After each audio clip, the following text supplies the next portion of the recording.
Hola gente del Trébol, espero que se encuentren bien. Fullmetal Alchemist Brotherhood siempre ha sido uno de mis animes favoritos, y nunca le he dedicado ningún video en el canal.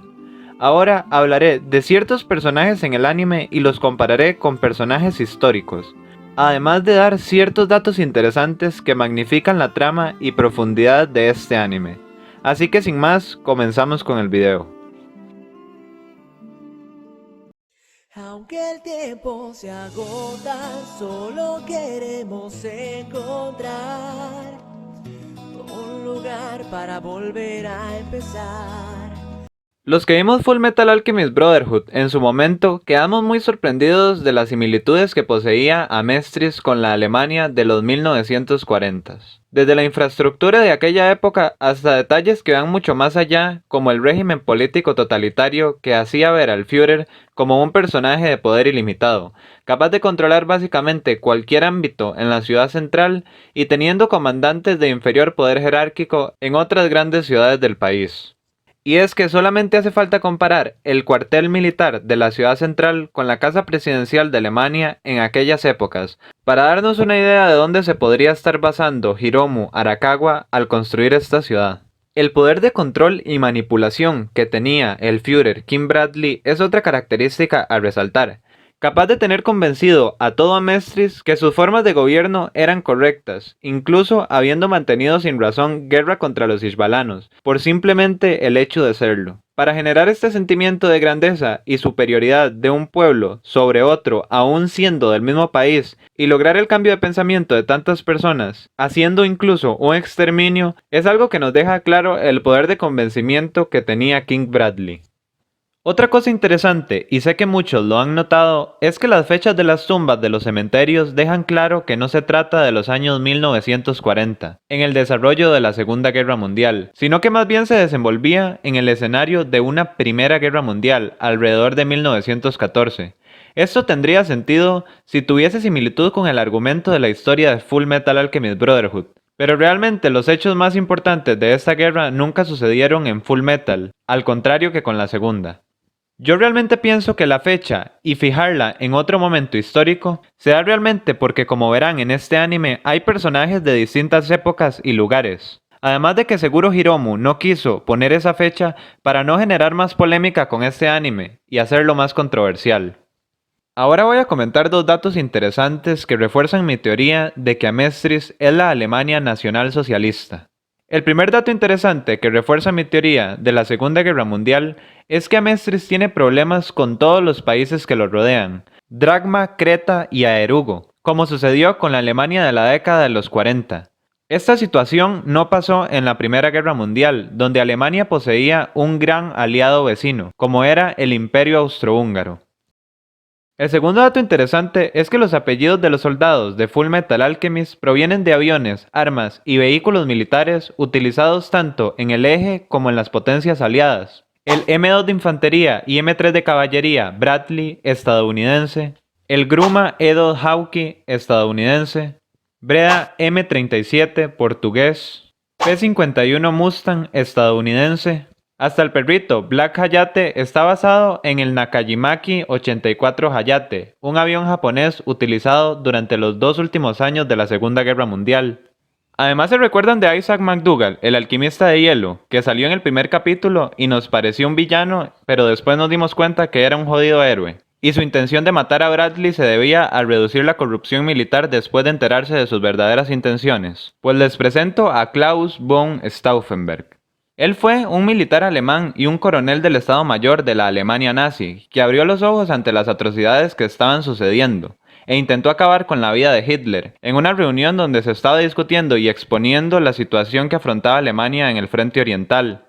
Hitler ocupaba el centro de la mesa durante la reunión. Entonces von Stauffenberg colocó un maletín con una bomba debajo de esta, intentando acercarla lo máximo posible a Hitler. Después se retiró discretamente, pretextando una urgente llamada desde Berlín, teniendo 3 minutos para que ésta explotara. Después de abandonar la sala, un asistente chocó accidentalmente con el maletín y lo apartó, dejándolo muy alejado de Hitler, mientras que la reunión continuó.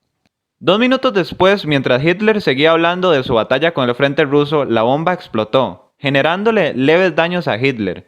De hecho, algunos físicos aseguran que si la reunión hubiese tenido lugar en un sitio cerrado, las paredes hubiesen retenido la onda explosiva y Hitler hubiese muerto. Von Stauffenberg, convencido que había cumplido con su cometido, viaja a Berlín para realizar un golpe de Estado junto a la oposición, después de la supuesta muerte del Führer, sin tener en cuenta que éste había sobrevivido a la explosión. Al von Stauffenberg no encontrarse ni en la sala ni en los alrededores, entra como el principal sospechoso del atentado y es arrestado apenas llega a Berlín. Por último, es asesinado quejándose de la ignorancia y corrupción que poseían las personas que lo fusilarían, y dejando como sus últimas palabras larga vida a la sagrada Alemania. Otro personaje muy interesante dentro de todo este anime es Van Hohenheim, el padre de Edward y Alphonse. Y aquí es donde nos salimos totalmente de la realidad de la mitad del siglo pasado, y nos tenemos que dirigir a la época medieval, cuando estaba la fiebre por encontrar la piedra filosofal y convertir cualquier clase de metal en oro. Por allá de 1493, en Zúrich, Suiza, es cuando nace este personaje histórico. Fue conocido por creerse que logró la transmutación del plomo a oro, utilizando procedimientos alquímicos, además de darle el nombre al zinc, llamándolo Siccum. Obteniendo su doctorado en la Universidad de Ferrara, y dándole muchos avances a la medicina, como descubrir el líquido sinovial hasta revelar enfermedades como el sífilis y el bocio, tratándolas utilizando elementos químicos, específicamente azufre y mercurio, además de dedicarse a la astronomía por su amplio interés en los cuerpos celestes y fenómenos inexplicables que veía en el cielo. Por último, poseía fascinación en la piedra filosofal, lo que lo llevó a estudiar la mineralogía y el estudio de la composición química de los metales, dándole también muchos avances a la química inorgánica. Se le atribuye a él también la hazaña de haber creado el primer homúnculo, ya que según él cuenta, lo hizo intentando encontrar la piedra filosofal para obtener la juventud eterna, generando una criatura humanoide de menos de 30 centímetros. Sin embargo, según la leyenda, posteriormente el homúnculo se rebeló contra Van Hohenheim y huiría. De hecho, en su libro De Homunculus deja la receta para crearlo. Según dice, se necesitaba una bolsa de carbón, mercurio, fragmentos de piel o pelo de un humano o animal, y todo esto había que enterrarlo rodeado de estiércol de caballo durante 40 días. Tiempo en que el embrión se estaría formando en el seno de la Tierra. En el anime por su parte sucede algo parecido. De hecho, en este caso Van Hohenheim sí logra conseguir la juventud eterna. Sin embargo, nos llevan a un lugar muy antiguo, con una infraestructura y diseño de personajes que claramente no eran de Suiza en los 1500, y más bien me hicieron pensar en las grandes y antiguas civilizaciones como Grecia o el Imperio Romano. Y tenía sentido, debido a que el sobrenombre de Van Hohenheim era Paracelso, que significa parecido a Celso en latín. Por su parte, Celso fue un filósofo griego que vivió durante el siglo II. Trascendió históricamente debido a que escribió muchos libros en contra del cristianismo, caracterizándose por frases como las siguientes. Las viejas leyendas que narran el nacimiento divino de Perseo, de Anfión, de Eaco, de Minos, hoy ya nadie cree en ellas. Por lo menos dejan a salvo cierta verosimilitud, pues se atribuyen a estos personajes acciones verdaderamente grandes, admirables y útiles a los hombres. Pero tú, ¿qué hiciste o dijiste hasta tal punto maravilloso? En el templo la insistencia de los judíos no pudo arrancarte una sola señal que pudiera manifestar que eras verdaderamente el Hijo de Dios. Así que me pareció bastante lógico pensar que la primera parte de la vida de Van Hohenheim, Hiromu Arakawa, se basó en Celso, teniendo en cuenta la visión de la religión que Van Hohenheim siempre tuvo, viviendo así en la Grecia romana, y la segunda parte de la vida se había basado en Paracelso. Sin embargo, investigando un poco me di cuenta que realmente Xerxes estaba basado en el antiguo imperio persa, por allá de 470 años antes de Cristo. De hecho, el rey Xerxes realmente existió. ¿Recuerdan en la película 300 al rey Equemenita que Leónidas casi mata en la batalla de Termópilas? Pues ese es Xerxes. Así que bueno, realmente en Fullmetal Alchemist Brotherhood, el círculo de transmutación se pudo haber dado en el antiguo imperio persa o sí, en la Grecia antigua, debido a que el imperio persa dominó Termópilas, Beocia y marchó hacia Atenas, por lo que tuvo gran parte de Grecia dominada, y teniendo en cuenta que Van Hohenheim era un esclavo Puede ser que Hiromu Arakawa sí se basara en la primera parte de la vida de Celso, aunque colocándolo en otra época, ya que como se mencionó, Celso nació en la Grecia romana y la invasión persa a Grecia fue en la Grecia antigua.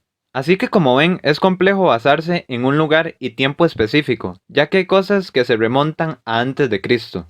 Ahora, para hablar del fallecimiento de Van Hohenheim, creo que la mangaka sí se basó totalmente en Celso, debido a que raramente no se conoce los motivos de su muerte ni tampoco hay tumba donde reside su cuerpo, al contrario que prácticamente todos los filósofos y matemáticos de aquellas épocas en Grecia. Algo interesante, y lo que nos hace volver al escenario de la Segunda Guerra Mundial, es la historia de los hermanos Bielski, los cuales pertenecían a una familia judía que vivía en el pueblo de Stankiewicz, en Bielorrusia, durante la invasión nazi a Polonia. Tengo que aceptar que inmediatamente pensé en Edward y Alphonse, pero teniendo en cuenta que ellos vivían en Riesenbull, una región de Amestris que nunca había sido invadida por el ejército, además que claramente Alphonse y Edward no tienen características físicas ishbalanas, descarté esta opción. Leyendo más a profundidad los sucesos de esta familia, llegué a la conclusión que representa muy bien a Cicatriz y a su hermano. Cuenta la historia que los padres de los hermanos fueron apresados y asesinados, pero ellos lograron escapar y refugiarse en los bosques de Bielorrusia occidental. Desde allí realizaron acciones para salvar a los judíos restantes y vengar a los muertos armándose, cosa que claramente logró realizar Cicatriz. Lo más interesante de esta historia es que uno de ellos, Asael, fue reclutado por el ejército y murió en batalla, mientras que Aaron Bielski todavía sigue con vida y vive concretamente en los Estados Unidos. Así que posiblemente Hiromu se pudo basar en ellos para caracterizar el personaje, dándole a este mucho más protagonismo en la historia, claramente, debido a que lo hace ver como un justiciero que incluso acaba con la vida de King Bradley, algo que lógicamente los hermanos Bielski nunca hacen en la Segunda Guerra Mundial. Sin embargo, me pareció importante mencionarlos, ya que se alzaron en armas contra el ejército alemán, y su resistencia acabó con la vida de muchos soldados nazis, por lo que me resulta Aaron Bielski un personaje apto para una comparación con Cicatriz. Así que por lo menos a mí se me hace muy parecido lo que se hizo en el Holocausto a lo que se dio con el pueblo ishbalano dentro de la trama de Full Metal. Pero realmente sé que han habido muchas veces en la historia donde se han aislado e incluso asesinado personas por sus creencias religiosas, como los mismos Innus en Japón, por lo que no quería posicionar este como uno de los argumentos fuertes para decir que estaba basado en la Segunda Guerra Mundial, y prefería hablar de personas de aquellas épocas que tenían similitud con los personajes, y ya que cada uno sacara sus propias conclusiones. Sin embargo, algo que ratifica, y en mi opinión termina inclinando la balanza, es lo siguiente. Ishbal o Isbal fue el hijo de Saúl. Él gobernó Israel durante varios años. Su reinado fue a finales del siglo XI y a principios del siglo X a.C., por lo que ya, en mi opinión, esto deja claro a qué persona se estaba refiriendo Hiromu Arakawa. Lo que sí sabemos es que la mangaka se basó en escenarios y épocas distintas para escribir el manga. Sin embargo, la Segunda Guerra Mundial fue básicamente el tiempo y espacio donde más se fundamentó para ello. También hay ciertos personajes inventados, como los hermanos Elric, por ejemplo, que a pesar de ser excelentes personajes no se podría comparar con ningún personaje histórico de aquellas épocas, como sí se puede, por ejemplo, Isaac McDougall o claramente el Führer King Bradley. Muchísimas gracias por ver el video. Si les gustó y quisieran seguir viendo contenido parecido, les pido de favor que le den like y se suscriban. Eso me ayudaría mucho. Además, si quieres que hable de un personaje o de un tema en específico de Full Metal, déjamelo en los comentarios. También tienes mis redes sociales en la descripción si quisieras seguirme. Reitero, gracias y nos vemos en el próximo video.